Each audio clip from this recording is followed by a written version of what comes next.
God's foresight is assuring them they will make it. They will make it to the promised land. Second, they will be taken care of spiritually. This is the most important one. God is assuring them that through these sacrifices, as long as they're done according to his standards, according to the pattern that he has given to them, we see that it's going to be a sweet aroma to the Lord. Now, we talked a lot about that in Leviticus, what that means. And I know that this is the most important one. This is the most important reason for this chapter, because it's stated numerous times. Look at, well, we already saw in verse 3, but look at verse 7. As a drink offering, you shall offer 1/3 of hin of wine as a sweet aroma to the Lord. Look at verse 10. Half a hin wine as offering made by fire, a sweet aroma to the Lord. Verse 13 ends, sweet aroma to the Lord. Verse 14, a sweet aroma to the Lord. Jump down to verse 24. There the burnt offering as a sweet aroma to the Lord. And so, God is letting them know that their sacrifices will not just be allowed to be done, but as long as they're done correctly, they still have a chance to be right with God, to have that fellowship with God. Sweet smelling fragrances, they please the nostrils, and we accept them. What happens when we smell that great meat on the grill? How do we feel? It pleases us. And we accept it. It's the same thing with God. In a spiritual manner, God looks at the sacrifices, and as long as they're done properly, God accepts them. And it's not because God is necessarily wanting the food, but why is God pleased when sacrifices are done properly? Why is he pleased? Because we're obeying him? Because he's worthy to be obeyed, right? What else? What else results from properly sacrificing to the Lord? What's going to happen between the person who's sacrificing and God himself? What's going to happen between those two? He's going to be pleased. He's going to bless you back. And he's going to bless you back, yes. They come in the land, they are to follow the law, and they will be prosperous. But also, they will have fellowship with God. These individuals and the whole congregation has sinned. They need to keep these sacrifices to remind them of the sins, first of all, that they do, but also to remind them that they need to stop sinning against God. But the sacrifices themselves is the means for bringing fellowship between the person who has sinned and with God. And then when they come into this land, they have to understand that that's not the end of all sin. Although their life is not to be characterized by sin, but as they go through their walk, there's going to be times where they will stumble. But in those times, God is saying, it's okay because now I've given you this way to make it right with me. For us, even though every single of-age person has sinned against God, we can't be discouraged in looking at that and say, well, how can God put up with us at all? You would think that God would just destroy the entire world. And you know what? If he were to do that, we would deserve it. Because all have sinned. Romans 3:23, Romans 6:23 says the wages of sin is death. And so we look at that and, we might ask ourselves, why does God allow all this to happen? Well, God has promised that those who come into Christ have the spiritual blessings, Ephesians 1:3. And we have that home that is awaiting us. He doesn't have to give anyone a chance, but he does. And we who are in Christ, where is our citizenship? Where is it? It's in heaven. God doesn't have to promise his people anything. The works that we do are not necessarily our works. They're not works of merit. They're works that God has given. The only reason that we know to do anything is because why? God has shown us what to do. We're doing his will. We're pleasing him. We should not think because all the world's evil, God will just not let anyone in heaven. Now, just like in Israel's case, there will still be punishment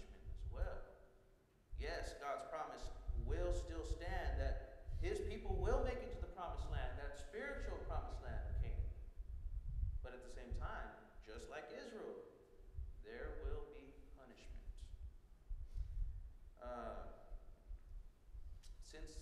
Since that is the case, that some will make it, we are to strive every day to remain in that faithful few. What are some ways that we can remain in that faithful few? What are some ways?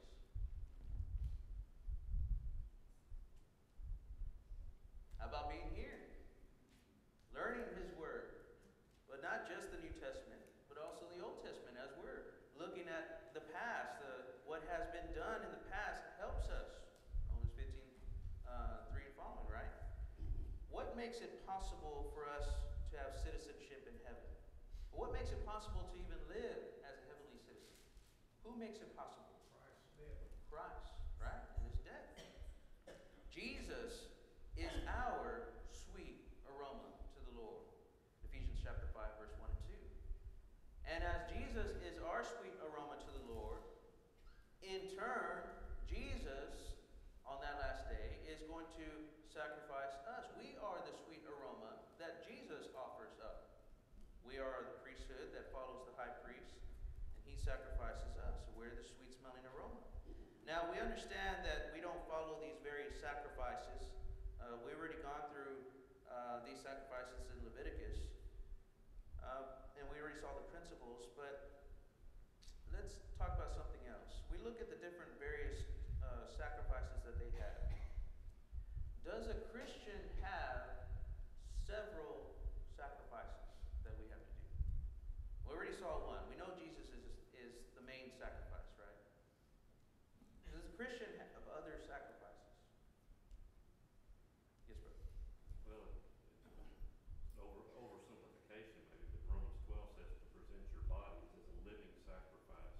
Yes. And that's a totally different concept to the acts of individual sacrifices. It's an understanding that your life is a sacrifice or worship or service to God. Yes. And Our life has to be a sacrifice. and within that life, there are things we do as brethren, as parents, as friends, as employees, employers, whatever our walk is. Yes. So there's things that we do for others, Right. right? When we consider Hebrews 13, verse 16, there it says, "But do not forget to do good and to share." Why? There it says, "For such sacrifices God is well pleased." One instance of that is when the Philippian congregation, when they sent Paul his necessities there in Roman prison, what did Paul tell them? Chapter 4 and verse 18. He described their gifts, their necessities, as a sweet aroma to the Lord. It was their sacrifice that they gave to Him. What's another way that we can sacrifice to the Lord? Making y'all think. How about what we're going to do today? We're going to worship. There again, Hebrews 13:15. Fruit of our lips. We have to give the praises unto Him, the sacrifice of our praise. And with these different Christian sacrifices, it validates what Peter says in 1 Peter chapter 2 and verse 5. There you also, as living stones, being built up as a spiritual house, a holy priesthood, to offer spiritual sacrifices acceptable to God through Jesus Christ. Well, going back to Numbers 15.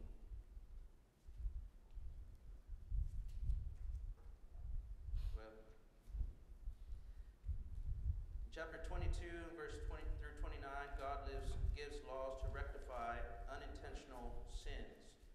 But in Numbers 15, 30 through 31, He warns that willful sin is deadly. And to make that point emphasized even more, He gives an example of this very fact.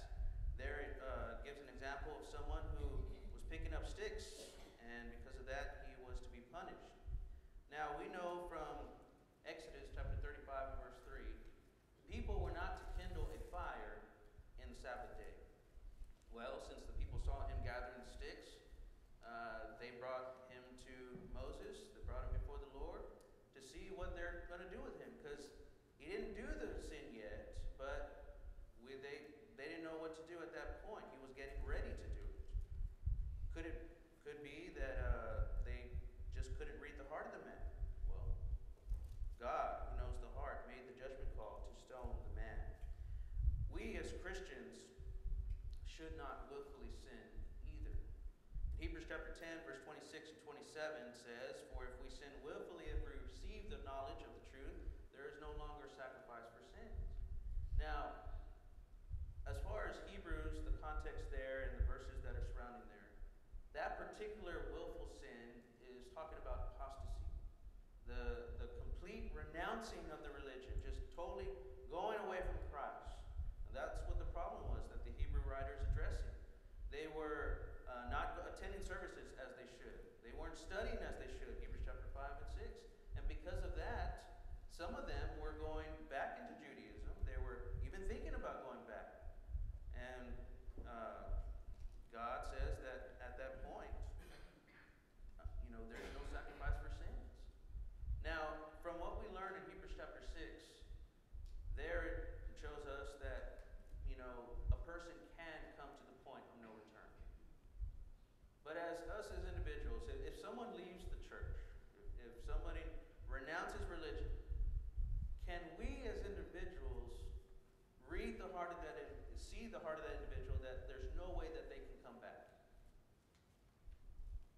No, there's not. We can't say, well, God said in Hebrews chapter 6, there's no way they can come back. Well, all right, let's just continue on. No, God is saying that He who knows the heart, He knows when that point is. And He lets us know in Hebrews chapter 6 that it is possible that you can fall past that point. Since it is possible, what should we do? Well, there it tells us that we have to grow in the knowledge of Him. Well, does anybody have any questions or comments concerning any of that? Yes, sir. It calls it there the presumptuous sin. Mm-hmm. And that's to sin high-handedly. To go on and do something as a Christian that sets an example that shouldn't be is a high-handed sin. To partake of the Lord's Supper after we've been warned, you've got to do it in the proper manner. Yes. Or you eat it and drink it, damnation to your soul. We better take that heed we better not sin presumptuously and continue to just let our mind go everywhere during the Lord's Supper. We need to be thinking about Jesus. Yes. Hanging on that cross, bleeding for us and dying for us. Right. And even though we are staying faithful and we sin a certain sin willfully, that doesn't mean at the same time that, we can never make it right with God. Because the context there in Hebrews is saying for someone who totally has gone past the point of just renouncing religion. But at the same time, we know from Romans chapter 6, we can't just stay faithful and then just sin willfully here and there because, we're, taking advantage of the grace of God. We can't be doing that. And so it works both ways. Good comments. Chapter 16. All right, this is the big chapter. Big chapter. We're going to go through this. Let's go ahead and go to the next slide. And let's bring up all the list there. This is the outline that we have for this chapter. And I bring this up only just to kind of reveal to you that this chapter, there's a lot going on. And for those of you who go by the reading schedule, you probably already saw that. It's sometimes a little hard to know what's going on because there's several different events going on, and then there's two that are kind of overlapping, and sometimes it can get confusing. We'll go through each one fairly briefly. Korah accuses, verses 1 through 3. Moses challenges, 4 through 11. Moses summons, 12 through 15. God appears, 16 through 22. God punishes, 23 through 34. God reminds, 35 through 40. Believe it or not, Israel complains, 41 through 50. Chapter 15 ended with a man rebelling. Now, in chapter 16, we have a massive amount of people rebelling. You would think that, with the death of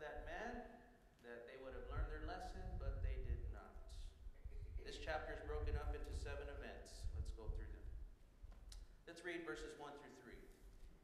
And the Lord spoke to Moses, saying, Speak to the children of Israel, and say to them, When you have come into the land you are to inhabit, which I have given to you, and you make an offering by fire to the Lord, a burnt offering or sacrifice to fulfill a vow. Excuse me. Oh, nobody stopped me.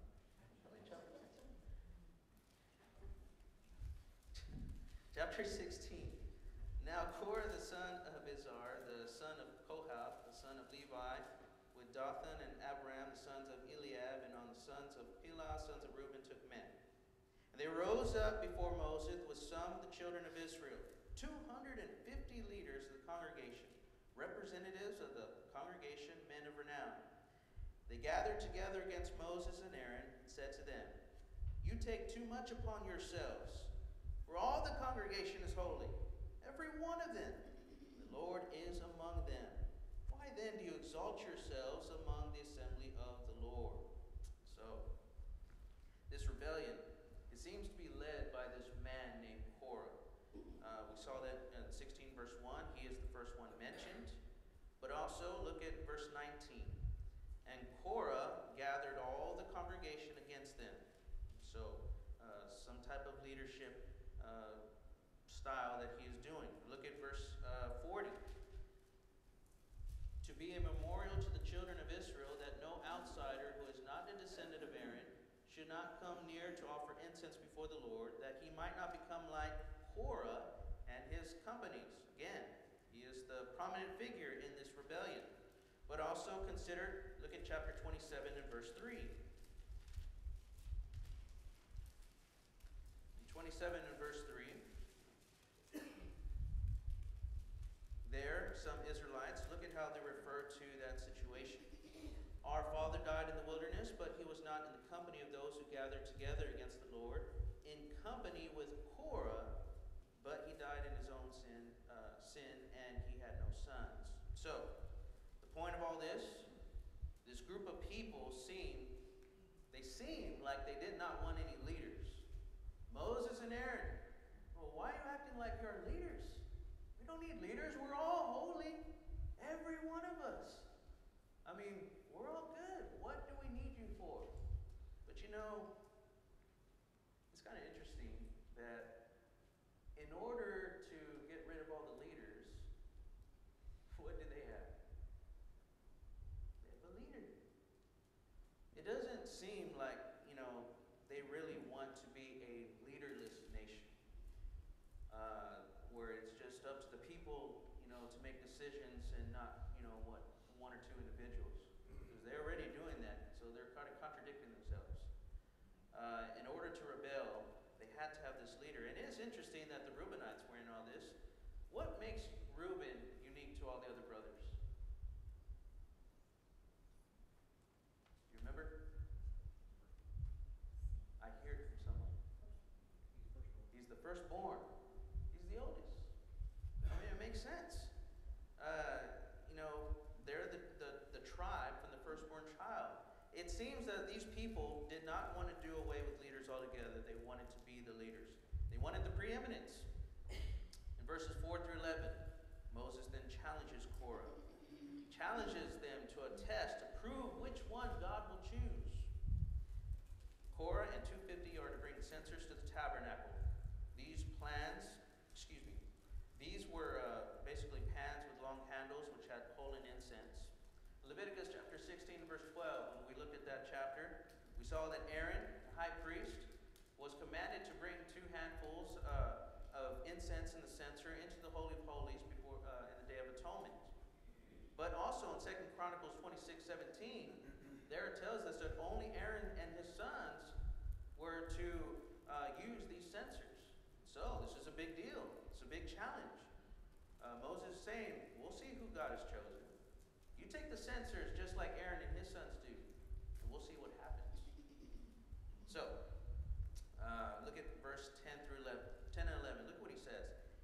Moses said, "And that he has brought you near to himself, you and all your brethren, the sons of Levi, with you.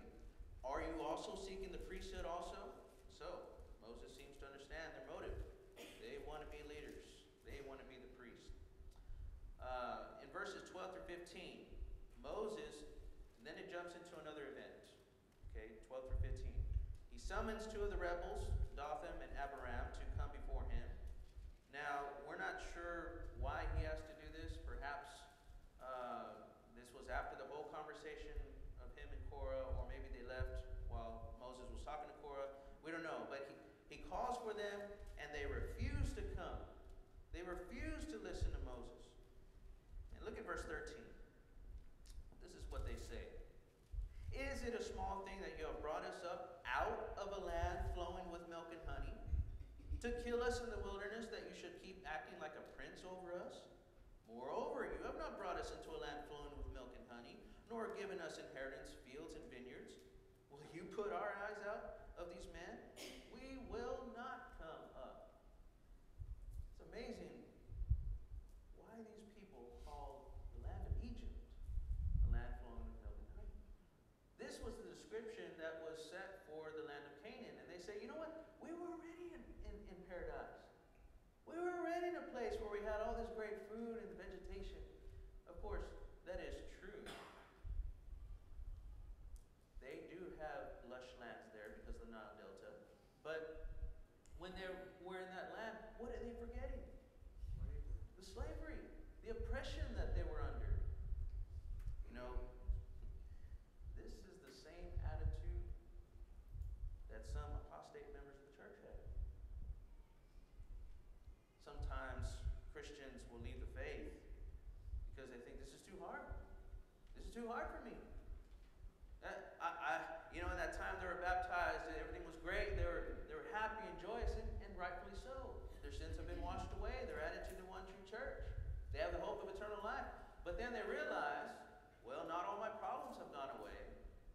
We're going through this spiritual wasteland called earth, who's run by the god of this world, Satan. And because of that, there's still death, there's still disease, there's still hurt, there's still the consequences from other people's sins, there's still natural disasters that come. And you think, well, as a Christian, now I've added more burden to myself, that now other people are ridiculing me at work, my family is questioning me, what am I doing? I didn't sign up for this. And then I come to service and the brethren are asking how I'm doing. What is it their business? And then the elders trying to tell me what to do, the preacher stepping on my toes. Hey, you're telling me that I'm going to go to this land of paradise, but I got to go through this? I'm going back. Don't you know, God, that I was already in paradise? I was living all the fun I had back there. I'm going back. I'm not coming to service. I will not come up. Same attitude. Nothing's changed. This rebellious attitude of the people is going to be learned the hard way, just like it will in the future. Brethren, real accounts like this should prevent us from falling in that trap. Because we forget, was our life totally rosy before we were a Christian? Were there no problems back where we came from?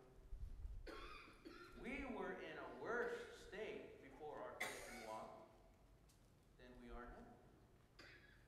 We were allowing Satan to oppress us with temptations, and we were giving in to them.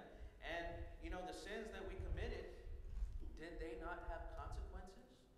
Did they not hurt us? Did they not hurt others? Why would we want to go back to that? God is promising a land where there is no sin. There's no death. There's no more pain. The former things passed away. So we have to remind ourselves, and chapters like this remind us. In verses 16 through 22, God then appears. And in this section, Korah, along with 250, they bring their censers to the tabernacle door. And because of that, God is angry. And again, God says, I'm going to destroy everyone. But he allows Moses and Aaron to be those intercessors for the people. At that moment, they should have realized the purpose for Moses and Aaron was not to kill everyone.